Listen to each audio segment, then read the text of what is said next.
Most people won't even take action. They'd find products, they'd give it to me, they'd send them to me, I'd say like, is this a good product or not to test? They'd find the product, it'd be a perfect product, and they wouldn't even launch it. One time I ended up launching the product myself. It ended up making me like 100, 200K. I think that's what a lot of people need, is just that initial push to create that feedback loop where it's like, okay, well, I did something. I mean, it's not crazy money, but like, I mean, there's other people that can do it out there. And so why not just continue until I get that same success? We did 30 million in revenue last year. And yeah, I've been doing it for like 3-4 years now. Awesome. How much of that was profit, bro? So today we're going to be doing a very exciting podcast with one of my close friends, Zack Isaak. This guy's an absolute legend in the e-com space, crushing it.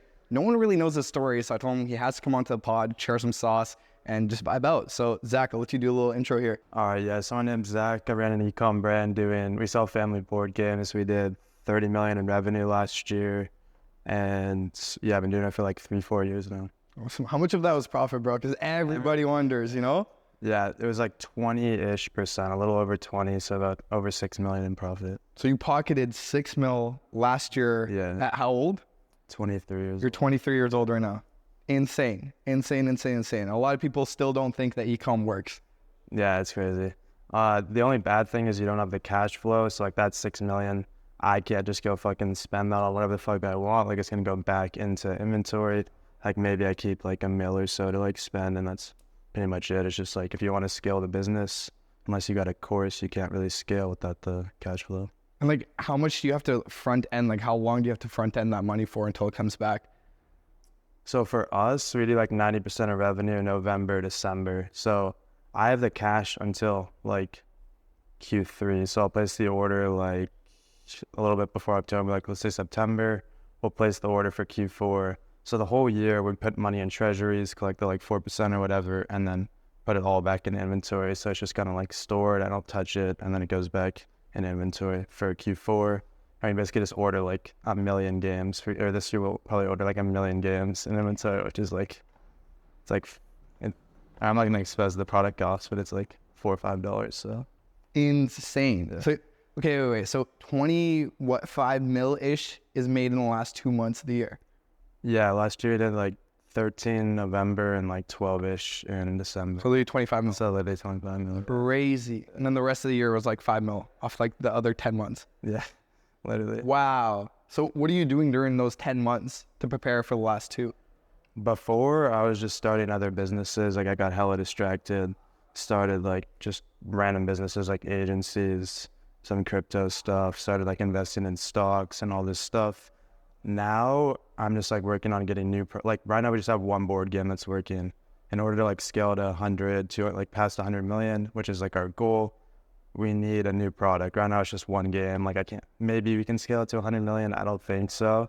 So I'm just like trying to find that next like hit and just like hiring a bunch of game designers to do that thing. Like trying to find that new game.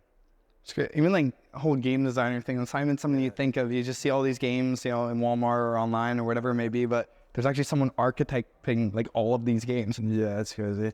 So we have like a team of like 9, this one I think it's 9 or 10 people just like all in Seattle working on, like we're trying to get out like 15, 20 new games this year. Last year we put out 6 with just one like head game designer, but he's like really smart, really good. This year we'll probably put out like 15-ish. They'll be slightly better though. I think they'll be a little bit better. Last year we couldn't get a new game to work. This year I'm hoping at least one of those 15 like works, so we'll see. So you're still doing that trial and error, even when you have this winning product, you're still trying to add these additional products within that same like overall company? Yeah, it's basically like drop shipping all over again. Like I started with drop shipping where you just kind of just test a bunch of products, see what works. Usually like 1 in like 10, 1 in 20 products work. I thought it was going to be a little easier with the games. Like maybe we get like 1 in 6, 1 in, like 5 products to work. So far the one game worked, the Uzzle, the main game. The next like 6 we've tested haven't worked. So yeah, it's basically like drop shipping all over again. We're just like hoping to get another product to take off and then see where it goes. Crazy, dog. Yeah. Okay, and that's a really good point. So let's go backwards. You have this successful e-com brand right now. It's crushing it. You're doing tens of millions of dollars every year. And you're obviously going to scale that hopefully to 9 figures. By the way, we're in Cape Town right now. You can't really see because of the lights, but there's a shit ton of destruction. I'll put a video up right now. But basically the solar panels and some of like the shingles or like roof panels flew off. fell in our pool, broke the glass. Cape Town's super windy, so yeah, it's been kind of wild. So if you hear some weird noises, it's probably our panels just flying off. But bro, let's get into it. So you're doing this e-com brand right now. How did you even get into that? Most people that I've seen in the entrepreneur space, they don't really start with the thing that they end up being successful with. So they start with something and it kind of moves into something else, and then you eventually get to something that works. So like, what was that process for you? Yeah, exactly. So I was in college, like 19 at the time, just wanted to drop out, like find whatever I could do to drop out. So I got into like, just like checked Instagram for like, I saw some entrepreneurs, took some courses, ended in SMMA. So I was launching, it was during COVID. So literally everyone's locked at home. I'm like, fuck yeah, let's start an SMMA. I was going to do it for gyms. Then COVID hit, so there was no one going to gyms, so that wasn't an option. So I switched to e-commerce because everyone was home. I'll run ads for e-commerce brands. The only person I got for that as a client, or the first one, was a dropship brand. He was basically like, I'm selling massage guns. And I was like, well, how much like inventory? How fast can we scale? He's like, I don't own the inventory. And then I was like, oh shit, okay. He explained the dropshipping model. He's like, I don't own the products. When someone orders it, they'll ship it out for me, and I basically do nothing. So at that point, I was like, I'm basically running his business for him because like he's not doing shit on the back end. So I was like, why don't I just learn how to do this myself? So then I took a Ty Lopez dropshipping course, learned all about dropshipping, like just grinded the course out in like 2-3 days, and I just started testing products and just got right into it. And then tested like 10-ish products, like dog toys, solar lights, hella random stuff, and it just like happened. Perfect timing. I tested a board game. Someone else was scaling this game like internationally, and then I just took it and ran it like in the States. The same ads, literally ripped off the entire ad, which you're not supposed to do, but it works and it's more efficient. So we took the ad, launched in the States, just crushed it off the bat, like 2-3x or 2.5 to 3x ROAS, and then it just like stopped working because it was like summer. I launched it like start of COVID, so there's a little bit of hype. Everyone's at home. Let's find some stuff to do. Summertime, it didn't work. It just like stopped working. I was like, fuck, maybe this isn't gonna work. And then after that, it was like I waited like 2-3 months, tried to find new products, and I retested it in October, and it just like took off again because it was like Christmas time was coming up. People started ordering again, and Facebook ads just got way easier. And so then we scaled that up like first year to like 3-4 million in sales. Profit margins, I have no idea. It wasn't crazy back then. I think it was like 400K, 500K, but still for like I was like 19 at the time, and it was like just trying to convince my dad to let me drop out of college, and Right. like that 400K was fucking crazy. Dude, insane. Yeah. That's absolutely crazy. Bro, I feel like you touched on a couple points I wanna go back to. First of all, like, how did you even have money to test out those projects? Well, the thing with drop shipping is you didn't really need like money. Like I had like 5,000 at the time. I spent like 3,000 or 4,000 on courses because I got scammed. I didn't get scammed, but it wasn't the most valuable course, and it was like SMMA stuff. I'm not gonna talk about whose course it was, but it was someone, bro, someone on IG, and then I had like 1,000 left to test. But reality is I didn't really need much money. Every product I tested during COVID was like break even or like slightly profitable. The ones that didn't work, it was like the ads got banned, or I just had like some issues with like random stuff like that. So I honestly needed like maybe like $400 to start. I had like 1,000 or 2,000. So that was the nice thing about drop shipping, is you just like don't need much money. And it's the same thing today, like TikTok drop shipping, like you really need maybe like $500. I mean, maybe if you want to test like 10-20 products to like guarantee success or give a way higher chance of success, you could take like 1,000, $2,000, but it's like you don't need much money, to be honest. Bro, like, that's very interesting because I feel like a lot of people feel like, okay, making money online, impossible. Or if it's not impossible, it's only for like super, super lucky people, or they have to be super smart, or, you know, have the connections or whatever it may be. Do you feel like you had any edge going into it? Like, not necessarily. I mean, the only edge I think I had was like I sold sneakers as a kid, and I was like into basketball. I was like competitive and kind of got a lot of lessons from like sports itself that like translate to business. Also the sneaker reselling, like Supreme reselling. I know a lot of people do that though. It's not like it's like just me that was like reselling Supreme and shit.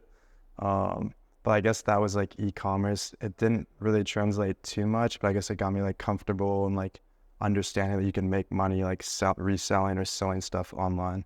100%, bro.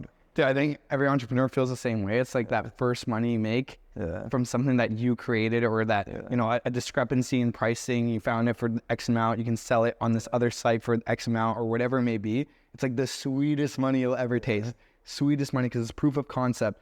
And I think that's what a lot of people need, is just that initial push, that initial win, to create that feedback loop where it's like, okay, well, I did something. I mean, it's not crazy money, but like, I mean, there's other people that can do it out there. And so why not just continue until I get that same success?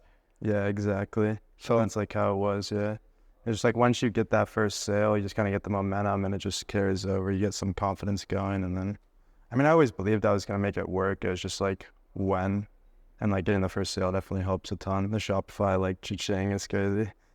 It's sickest sound, bro. It's actually the sexiest sound. So nice. It's so nice until you start getting real sales and it's like every 5 seconds. Then it's like you got to turn it off. Right. Initially, the dopamine's crazy, bro. 100%. Because you're making money literally every fucking couple minutes, sometimes every minute now. It's like your friend comes over and your fucking phone's just going off. What's that, bro? And it's like, I'm in sales, bro. 100%. I love that, bro. I love that. And so, okay, you find out through, you know, doing this one thing, which is, okay, let me get into something online. You get into some MMA, you get low-key fucked on a course. And by the way, everyone does. Another thing that I see with so many people is that they're like, oh, I don't want to buy a course or coaching because I might get scammed. Yeah, I bought $200,000 worth of coaching programs, and guess what? Most of them were not that good. Like, they just were not that good. Like, not flat out scams, but the information was not that sick. However, you get little bits and pieces from each one, and it creates the filtration system going forward, so you can find out where that good information is. Yeah. And also, it's just like tuition costs. Like, I think a lot of people are just so scared of like losing money. In reality, it's like it's a learning lesson. Yeah. Exactly. And if you never take that step, you're never going to learn the things that are required for you to eventually get success. So even if that information isn't valuable, you're still earning like a lesson from it. That obviously doesn't mean just go buy the first program you see. Like, obviously have some sort of filtration process. But the more action you take, the more context you have, the more context that you have, the more clarity that you have on the direction you should be going 100%. Yeah. I mean, yeah, people spend like $70K a year. I mean, USC is a good school, but it's like $70K a year is crazy, for especially for like a business degree. It's like your $200K probably went much farther than the $240K you'd spend going to USC for 4 years. Especially with business, like, yeah, it's like everything's on YouTube, bro. Like, there's nothing special you can learn there that you can't online. 100%. 100%. Bro, I'm curious, like, how were you as a person before you got into business? Because I feel like business does change people, and it's not that, like, business is a manifestation of your own internal psyche, right? So, for example, you brought up sports. I see that with a lot of very successful people, whether employees, entrepreneurs, whatever it may be, so they have some sort of competitive edge. That could be sports, that could be competitive gaming, whatever it may be, but they have this competition inside of them where, like, they need to win. And so I'm very curious, like, what kind of person you were, I guess, prior to business, and how that's changed over time. Yeah, for sure. It hasn't changed too much. Like, I was always like into sports as a kid. Like, that's basically all I was always super focused, like didn't fuck around too much.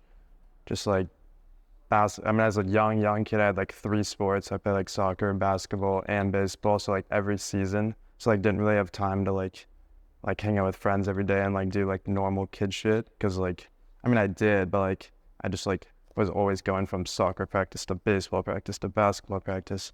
Like barely played video games, like had no time for video games. And so yeah, I was just like focused, mostly just because our dad was just like really hard on us, and like both my mom and my dad played like sports at USC, which is like a good sports college. And so like it was like intense. Like they wanted us to play, like they wanted us to go to USC, or they wanted us to play Division I sports.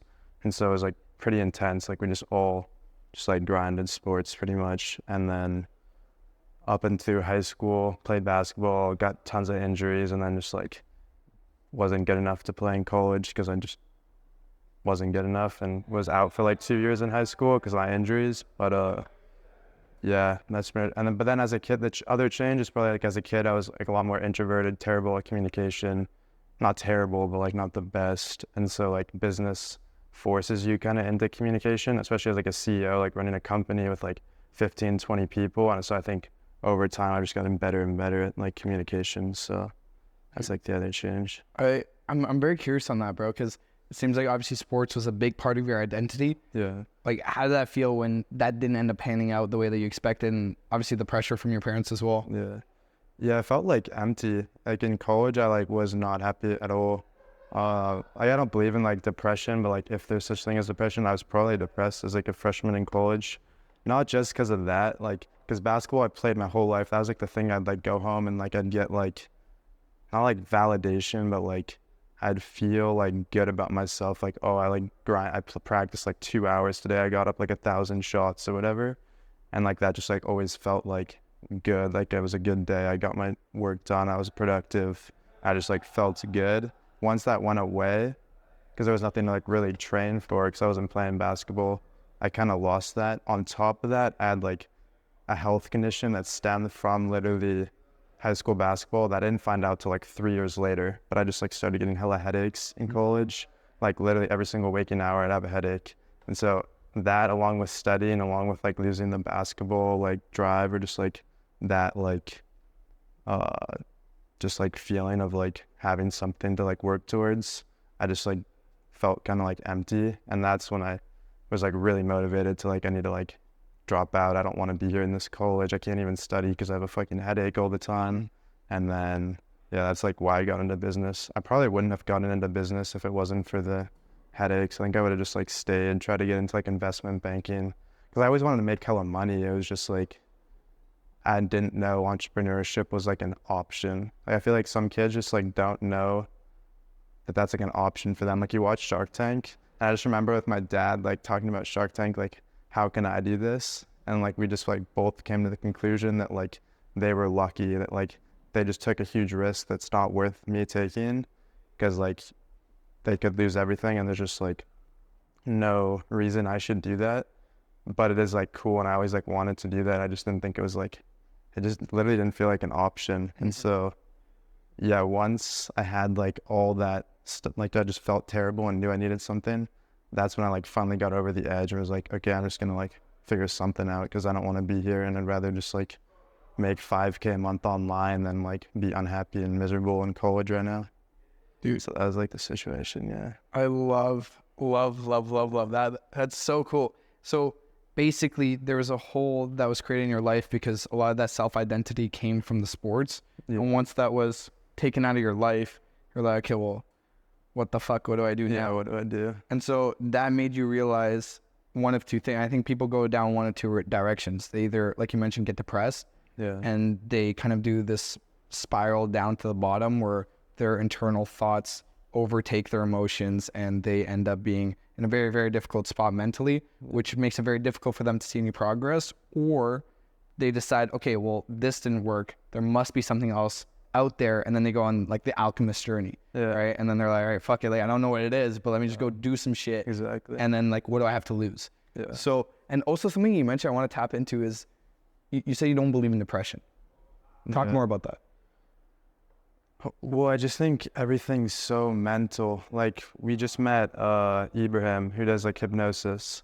Like the fact that he's able to change someone from like just like anything, like being unconfident to just like confident in like one or a few sessions of just like, all he does is just like like he doesn't do anything special. Like there's no like secret to it. It's just like getting you super relaxed and trying to get your brain to like rewire into believing certain, like this, just like tricking yourself into believing something, and it works.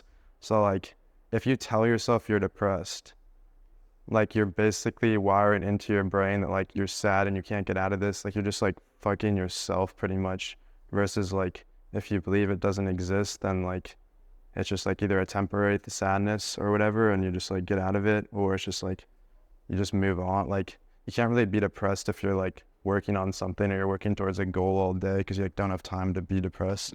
If you're just like sitting in your room, I mean, I guess you could be depressed. But dude, I love that. You've obviously heard of like the red car like analogy, right? It's like if you think about a red car, you're just gonna start seeing more red cars. And so it's the same thing with your reality. If you tell yourself a certain story, that's what you're gonna see. That's what you're gonna experience, because your reality is based on your perspective, and your perspective is based on your thoughts.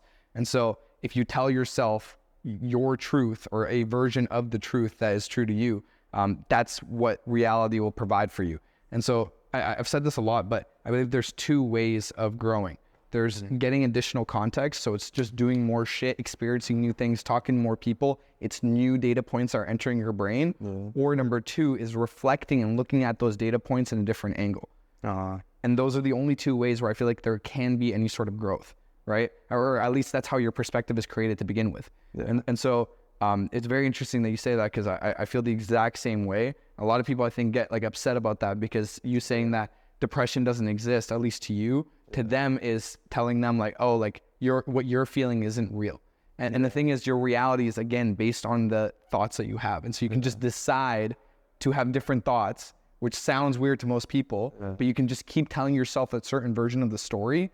And eventually there is that lagging indicator where reality starts to give you those pieces of context, because that's exactly what you're looking for, right? 100%, yeah.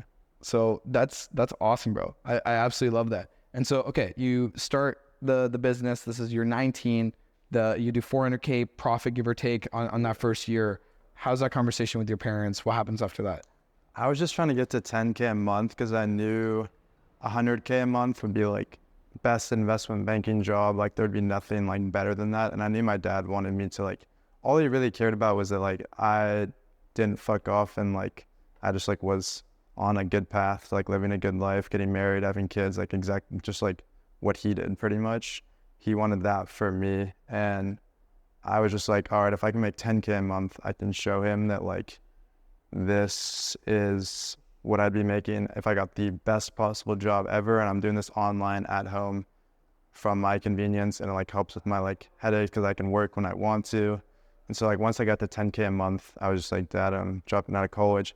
I think he made me like keep taking classes for another, like it was online because it was COVID, like another like 4 months, but like it just like took them, it was super easy, just like online economics classes, like you would literally cheat on every answer, and like it was just like a joke. But yeah, that's when I just like continued that. And then after those 4 months, I was just like, Dad, I'm dropping out. Like he finally was like, okay, that's fine. Like before he was like super pissed. Like he went back and he went to his office, because I used to work for like one summer at his office, because his like boss wanted me to help. And he got like the most successful guy at the office that he knew like I really respected, because he was making like 1-2 million a year, like selling mortgages. And he was like, yeah, this guy told me this story. I told him about you want to drop out and all this stuff. And he was like, when I quit the football team, like that was my biggest regret. It honestly made no sense, but he was saying that was his biggest regret. And he's like, once you start something, you got to finish it, was like basically the moral. And he's like, you started college, you got to finish it. And I was just like, fair, like that's a fair point, but like I just like don't want to. And so like after like a few months, I was able to convince him like, I'm good, everything's gonna be okay, this is sustainable, and I'm just gonna focus on this business and we'll see where it goes. And he wasn't too happy, but now he's very happy. Yeah, like how does he feel about it now? Yeah, now he's like, he thinks college is like not really worth it. Like he basically thinks everything I thought back then, he agrees with now, like 100%. Like my younger brothers, like he could care less about their grades at this point. He just like wants them to have fun, play basketball, and see if they can play professionally. But the grades just don't matter anymore. Before the grades mattered. Now it's like whatever. And you know what's super funny about this as well is that people tend to ask advice from people that they're close to. But they never take a second to think, does this person have the context required to even be giving me this advice? 100%. Because a lot of times we look at that person, we look at their intentions. And their intentions could be good. But if I need help buying real estate, I'm not going to go to a homeless person and ask them about real estate advice. And that might sound super harsh to say about your parents or people that you care about. But if they don't have the result that you're looking for, why the fuck are you taking advice from them?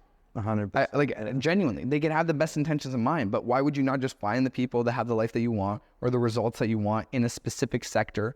Maybe you don't respect the way they treat their family, but you like how they do business or whatever, or vice versa, and just start asking them questions about how they got there, and then take that advice. Right? I know it sounds like such a simple shift, but like I had to keep like reminding myself, because a lot of times you're getting everyone's opinions, whether it's online, in person, whatever it may be, but it's like so hard to like filter it out. And so the way you simplify it is finding out if this person has something that you're looking for to apply within your own life, and then take advice from them, and then just cut out the noise and just apply that. And then when you apply it, then you'll get more context, and there'll be this positive feedback loop that continues to grow. For sure, yeah, literally 100%. if they don't have the life you want or the result you want, there's like no point in, I mean, you can listen to their advice, but there's no point in like fully taking action. Like you need someone who's like been in that position that you want to go to. And if not, it's like, just like move on, find someone else. It's not that hard to find mentors like that have done things that you want to do. There's 100 sites like Mentor Pass. They can't even think of the other ones, but just Google online, YouTube, whatever. There's just not that hard to find someone that's like done what you want to do. 100%. They're there, and a lot of people are more than willing to give out advice to the people that actually take action on it, right? Yeah. That's the biggest part, because you know, if I'm sure so many people have asked you for advice in the past, they're doing e-com, whatever it is. If someone takes something that you said, goes applies it, shows you what they have applied, is it fair to assume that you'd more likely give them more advice and actually like invest a bit of time with them? Yeah, and I love helping people. Like if someone like actually is taking action, I will continue to respond. I'll continue to like help them do what they want to do. Yeah, but the problem is that like most people like won't even take they won't even take action. Like you'll literally give them the blueprint and say like, I used to like literally like partner with people where I'd give them like 50% of the, like they'd find products, they'd give it to me, they'd send them to me. I'd say like, is this a good product or not to test? If it is, I say yes, and we can partner. I'll help you scale 50-50. You do like mainly the work, I'll advise and take 50% for showing you exactly how to do it and helping you with the products. And they would literally like not even, like they'd find the product, it'd be a perfect product and they wouldn't even launch it. They'd get distracted with something else and then just like not launch it. And then one time I ended up launching the product myself and it ended up working. Like it ended up making me like 100, 200K, like just Google ads. There's like this one kid, it was a kid from high school, actually, like a good friend from high school.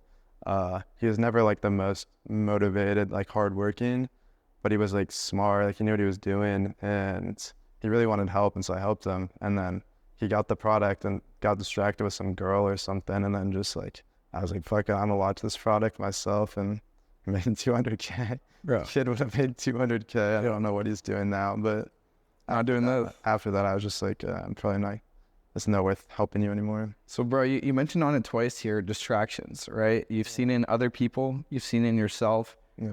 Let's talk a little bit more about distractions.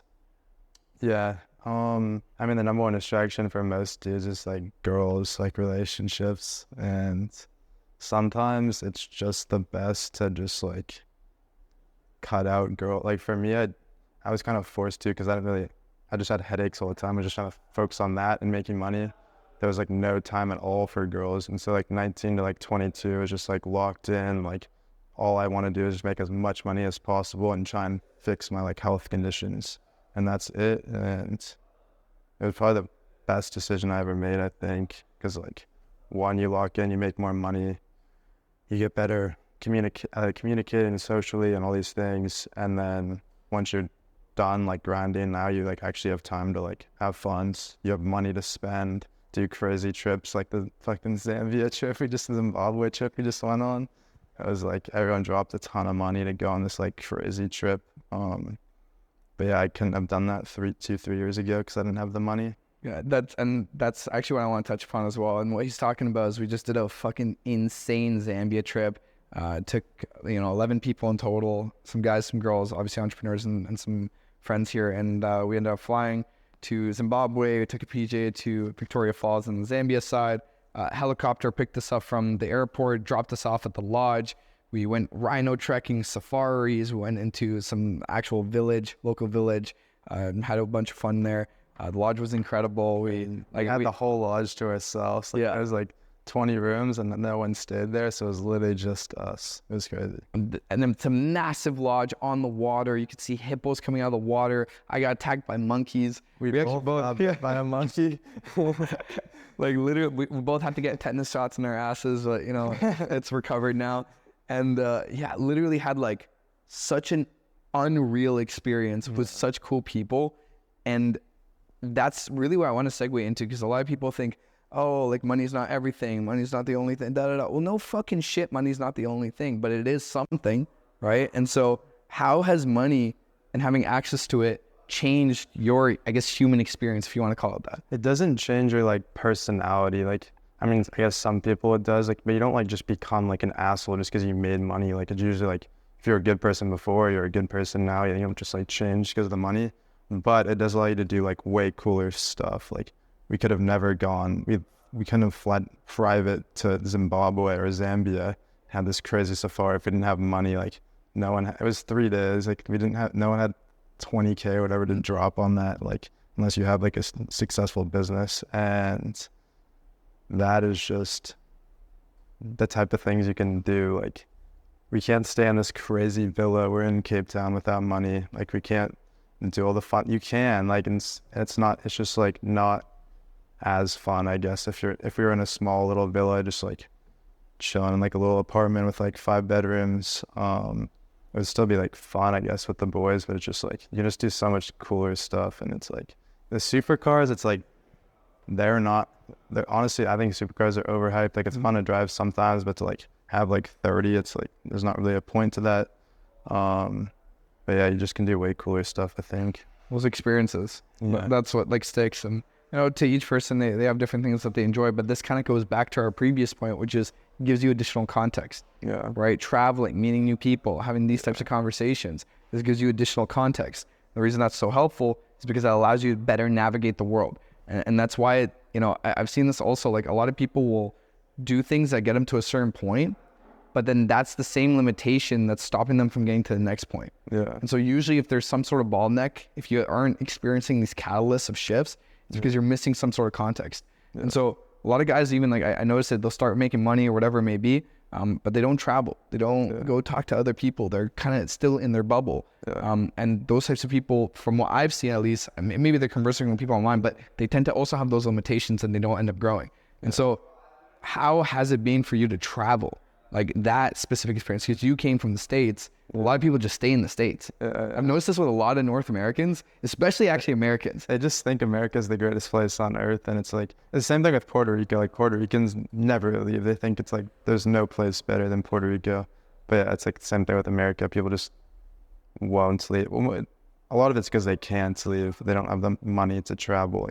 Like the flight economy to Cape Town is like 1.5 to 2K on most flights. It's like not that cheap, just like one way.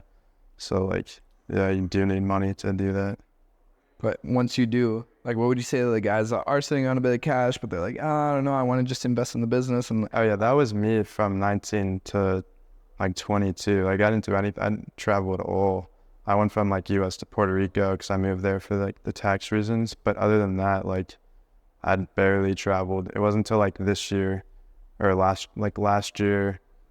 I think I started in like May for like Danilo's birthday in Belgrade. That was like my first like proper trip, and then just been traveling a bunch of places ever since now.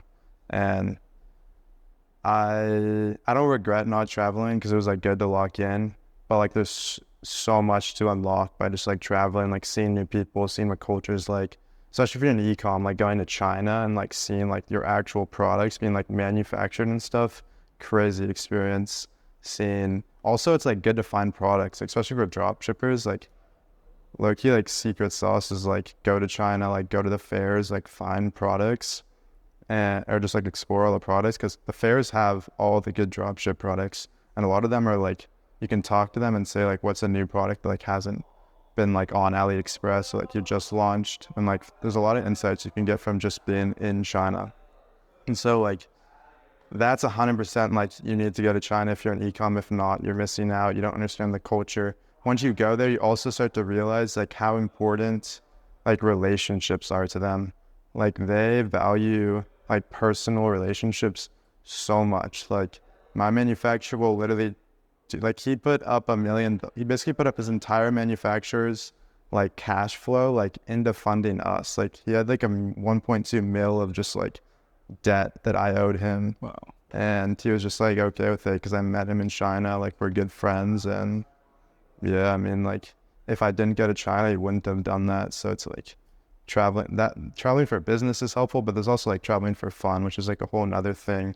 You meet cool people, you find new business ideas, and you just like have fun, like enjoy your life while you're in your 20s and stuff, which you can't really do locked in your room or stuck in the States, because there's so much cooler things to see than just like in the US. Like there's like the US isn't that, it's great, but it's not like there's cooler stuff.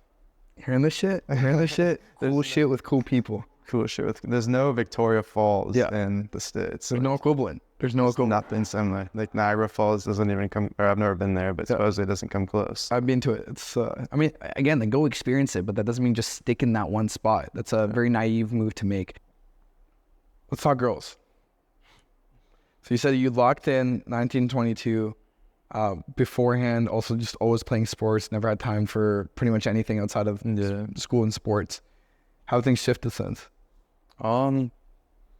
It's not like much different. Like obviously now I have more time. We're doing these crazy trips with girls, obviously, and so like we're around more girls. Obviously, there's more chances for like relationships and stuff. But yeah, I mean, obviously it also gets way easier with girls when you're like successful, doing cool stuff. You as an entrepreneur, you just get better at everything. Like you're basically just like training for life, I guess, as an entrepreneur. Like you're working on communication, you're working on just like business tactics. Like you're getting more knowledge, you're getting smarter, you have cool things to say.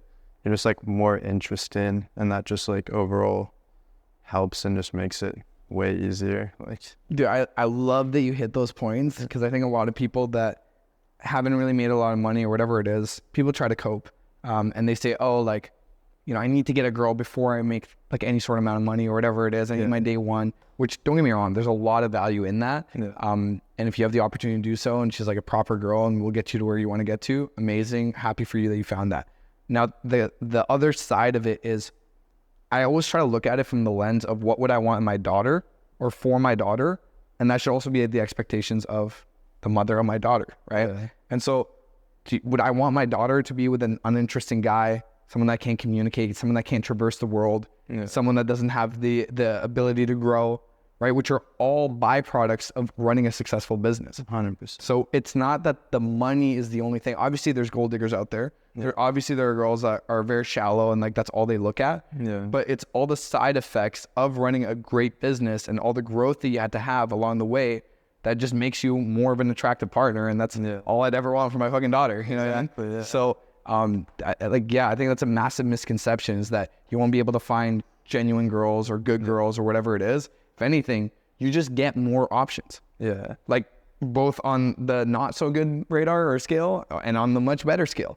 And so that I've noticed a lot is that people, whenever there is a result that they subconsciously want, but they don't feel like they deserve or can get, they'll find ways of coping around why they shouldn't want it. Because that's easier and less resistance than admitting that you do want it and then going through the struggle of actually getting it. Yeah. Right. So, that's exactly it. That's and like you mentioned, I mean, the other part of it is, if you are only in this one town, this one city your entire life, then you only have the pickings of that one place, right? But if you go international, you start to know, it's like, wait, do I want a girl from the same city, same town? I mean, maybe she has a lot of the traits that I like, but she's missing actually a lot of X, Y, and Z when I go to fucking Bulgaria or Eastern Europe, or I come to Cape Town. Maybe not Cape Town. Cape Town's... Yeah. Cape Town. I'll tell you about Cape Town. Cape Town is an interesting one for girls, but beautiful place, by the way. But once you start traveling other places, you're like, damn, like there's actually like different flavors I've never tasted. And the same thing is, and by the way, this is not just about sex. It's just like in general, the vibrations that you have with someone. But yeah, it's very interesting, because you don't know what you don't know. Yeah. In the same way, like, you didn't know what your favorite food was until you tasted it. Yeah. So like, why would you stop tasting food? Yeah, exactly. You know what I mean? Like, go find what you like, and the only way that you can find that is by trying a bunch of stuff. I think that's the biggest part, man. Also, a big thing is, like, it seems like you've had this experience of, why can't I do it? Like, why wouldn't I be able to do it? Yeah. Right? Like that seems very like ingrained in your mind, right? Whether it was with sports or whatever it may be, with business, all these things. Yeah. It just seems like you're like, all right, well, why not? Yeah, exactly. I don't know why. I've just like always felt that I just always felt that I would make, it just like sounds pretentious, but like I just like felt that I was going to make a lot of money, that like I wanted to make a lot of money, that I was going to be successful. It was just more like when. I thought it'd be about like I had a goal to be a millionaire by 30. And I was like, I don't know if I'm going to be able to achieve that. Like 30 millionaire, like my parents my dad wasn't a millionaire till like 50 or whatever, even if that. And it was just like shit. Like I became a millionaire at like 20, so it was like they took like a year, and it was just like way faster than I thought. But I always like had the belief, I guess. Yeah. I don't know why though. It was just like intrinsic, and I'm not like that I guess I'm like confident in myself, but I don't think I'm like the most confident person ever. Like, it's just like, I think a lot of people do believe it. They just like don't even take the action to do so. And it's like, That's exactly it. yeah, Because you see it in the comments of all these like how to make money online videos or motivational videos is like, you know, like this and you'll be the first millionaire in your family, whatever it is, and like 100,000 likes. And so a lot of people have that feeling that they feel like they could do more. But like you mentioned, they don't take enough action. And super, super cliche, but it is true. Imperfect action is always better than obviously perfect inaction, because then you're getting no additional data points. A lot of times if you're missing something, it's because you haven't put it out there to receive the feedback from the world, from the universe, whatever it is. And so you can just have this like continuous thought of like, if I did this and maybe this will happen, then this, but you can just cut through all the noise and just do it and be like, oh, okay, well, that didn't work, or that kind of worked, but maybe I got to shift this. And you just save so much mental bandwidth. And I feel like it's like that dimwit meme, you know, where it's like people on the lowest side of the IQ bell curve, and then the highest people or the highest IQ, they tend to do the same things, maybe for different reasons. But they cut through the noise. They make things simple. They don't make it difficult for themselves. They're just like, I don't know, let me just try this thing. I don't know, let me just like see what happens. And it's on both sides. But I feel like a lot of people, and that's why it's a bell curve, because majority of people are in that middle part of the IQ level. They end up, you know, just overthinking it, overcomplicating it for no fucking reason. You know, even a friend of mine, he was, we had a conversation. There was something, you know, in his, I guess, character that he wanted to change that he noticed was an issue that was like obviously deeply rooted to an extent within him. And he was like, oh, dude, like this is it's like a dragon I have to slay. I was like, bro, why even say it in that way? Why make it this like whole big thing? Instead of just being like, all right, well, like I do this thing. I don't like that I do this thing because it makes other people feel not as good about themselves. And then that doesn't make me feel good. That making people feel not good about themselves. So, okay, let me just like notice when I do those things. Let me just journal at the end of the night. Did I do this bad thing that I want to change? Yes. Okay. Why did I do it? When did I do it? Okay. And just becoming aware of it. Okay. Oh, today I almost did it and then I didn't do it.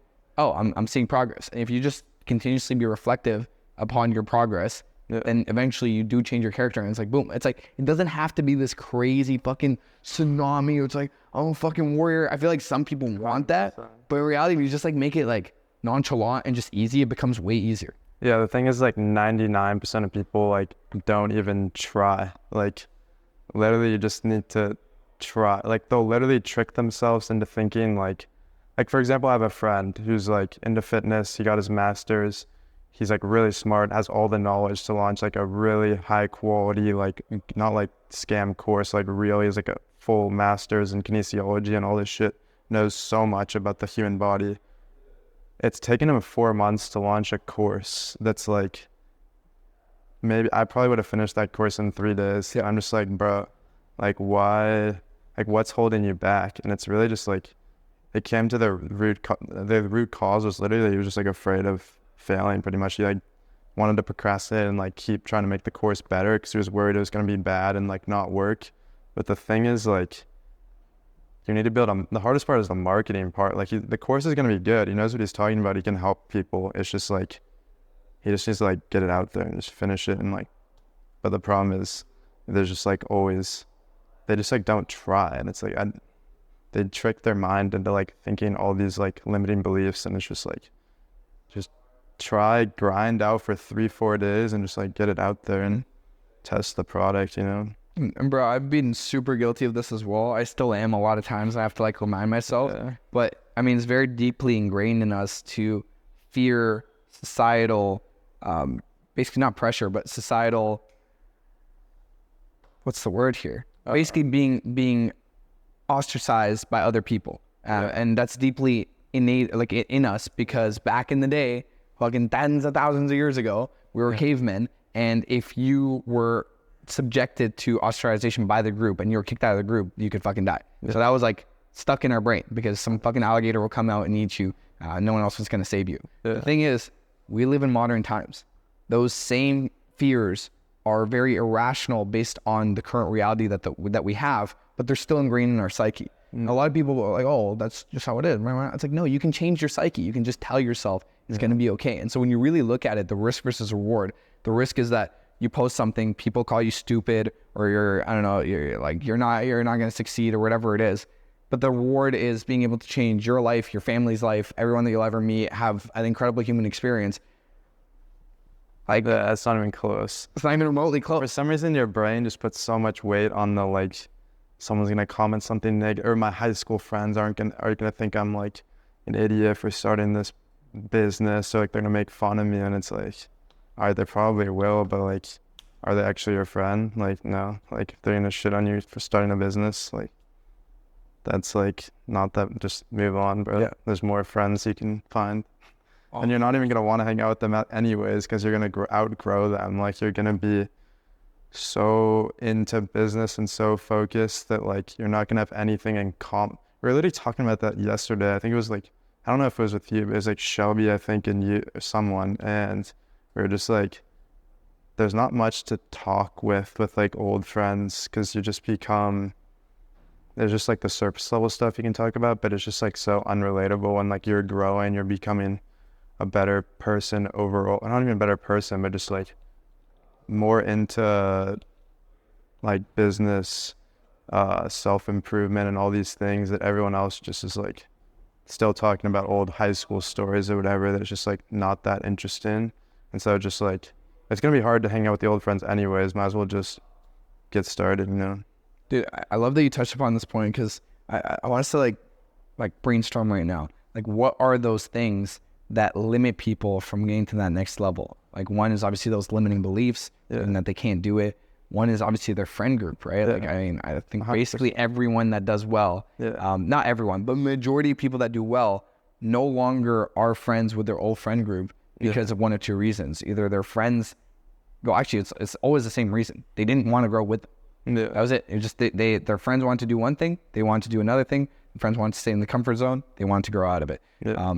Or somehow you got lucky and you had friends that want to grow with you, but that's super so rare. And you can tell right away. Like, that's not something that we need to tell people. They know if their friends are on that same level or they're not. Now, what are some of those other factors that you feel keeps people there? Friend groups, limiting beliefs? First, like, I had that. Like, I was scared of the friends. I made a separate Instagram because I didn't want them to see me doing this cringe agency shit. Like, where I'd post like laptop photo. It was so cringe. I deleted the photos, but like, it was like me on a fucking laptop saying like agency lifestyle or some gay shit like that.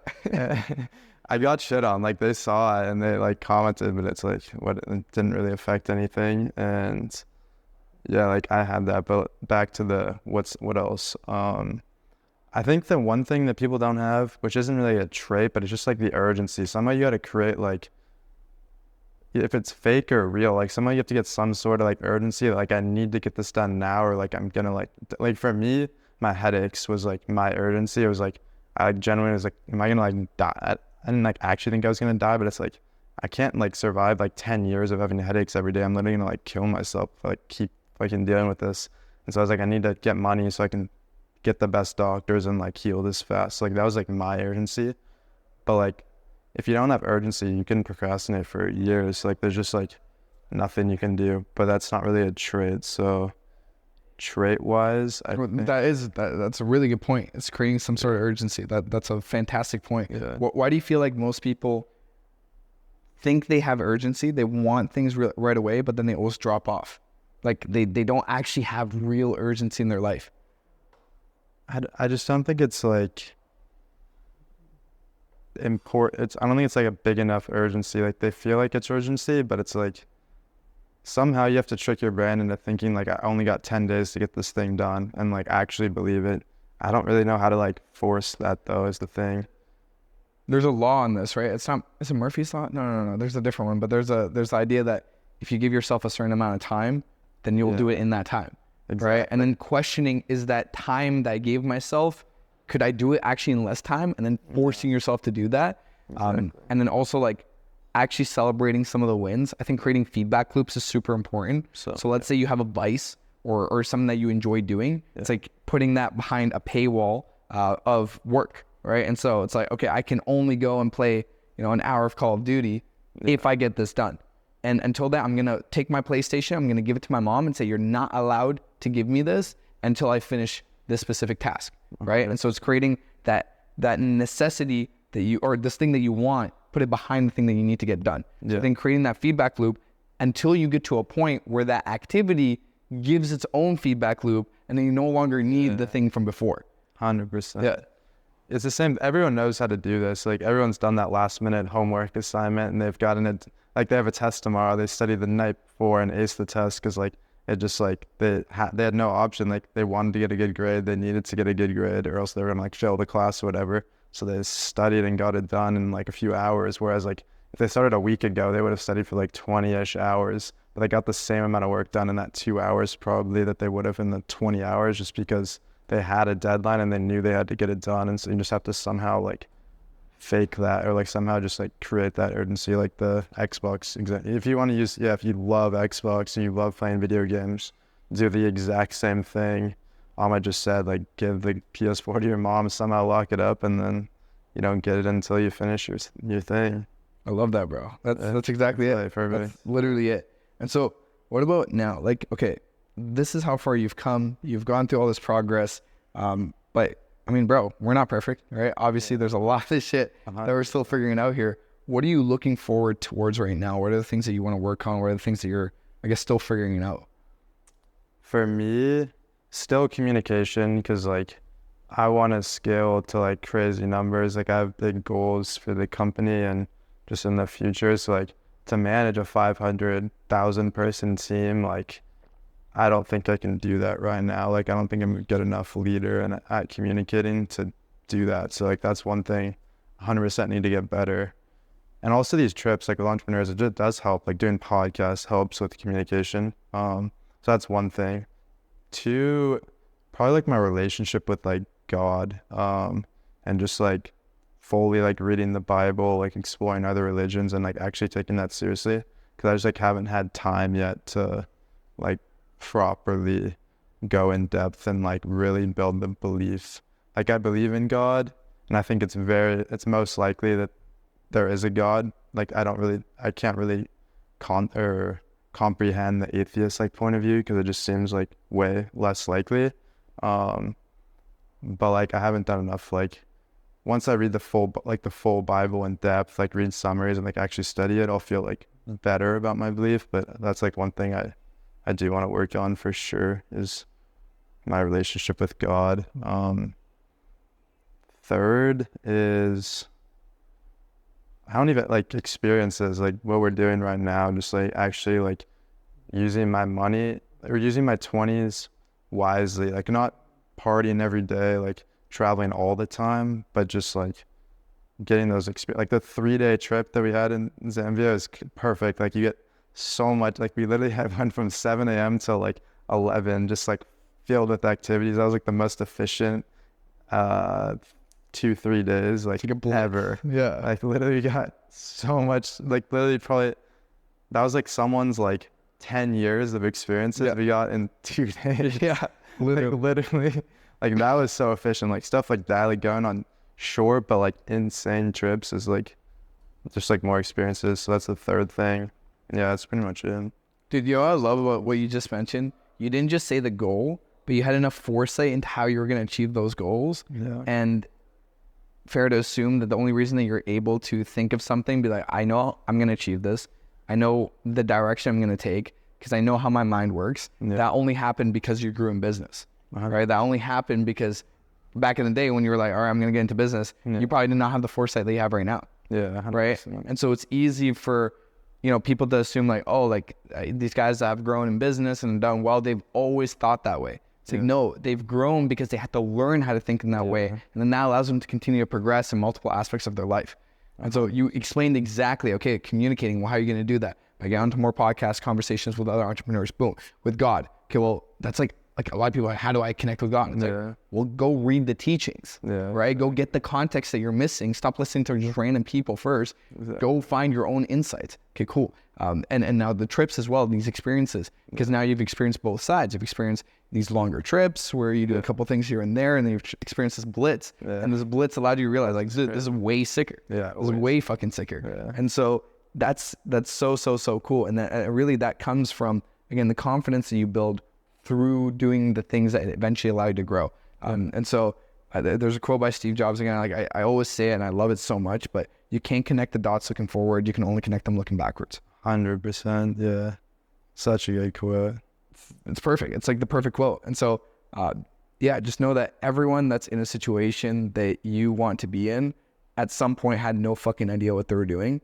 And they just did a bunch of shit until they picked up on the context and the tools and the skills required for them to elevate themselves. And that feedback loop allowed them to continue growing and growing and growing. And there's battles that they go through on a daily basis, and they still have to figure out a bunch of stuff. And pretty much anyone successful you speak to will admit that they don't think they have everything figured out, because you'll spend all this time on this one thing and then you'll have to figure out another thing. And that's okay, because if you figure everything out, that's pretty boring. You know what I mean? Like, if you live forever, that's boring. You know, it's only cool because there's always something else. That's how our brains work. We feel like we need to get something more. And I think it's this balance between having fulfillment in what you do, gratitude in what you do, presence in what you do, which can be difficult when you're doing a lot of shit. You're always working towards something, but also having that progression. And so, this has been super, super insightful even for myself. I mean, I guess, is there anything else you want to add here? No, not really. Or a fourth thing, I need to learn Spanish. Spanish is the one thing. My G, me too. Me too. Us, Bro, I suck at learning languages, but no, actually, I'm not going to tell myself that. Yeah, no, that's how I talk too. Yeah, I'm not going to tell myself that, because what I did was, okay, I got a Spanish tutor. I went to Colombia. I got a Spanish tutor, but I got the wrong Spanish tutor because the guy barely understood English. And so it made it very hard for him to explain things to me. I was like, what are you even talking about? And you'd have to translate stuff. So I did the wrong thing there by getting the wrong Spanish teacher. I have to increase the volume of people that I test until I find someone that I can connect with, because anyone can learn a new language. And it just takes the intention, getting the right people around you, as well as like the actual, like, a reason for it. Which for me, it's like, dude, Spanish is like the sickest language, because think of how much more of the world you unlock by being able to communicate in Spanish. So I guess next pod will be in Spanish. For sure. Dude, Zach, so happy you came through. Awesome, bro. Where can people find you? IG at Zack Isaak, Twitter at Zack Isaak. That's pretty much it. Maybe we'll have a YouTube channel in the future. It'll be at Zack Isaak. Let's go. That's basically it. Yeah. He'll buy the name, so let's go. Let's go by the name at Zack. Yeah, let's go. Love him, bro. All right.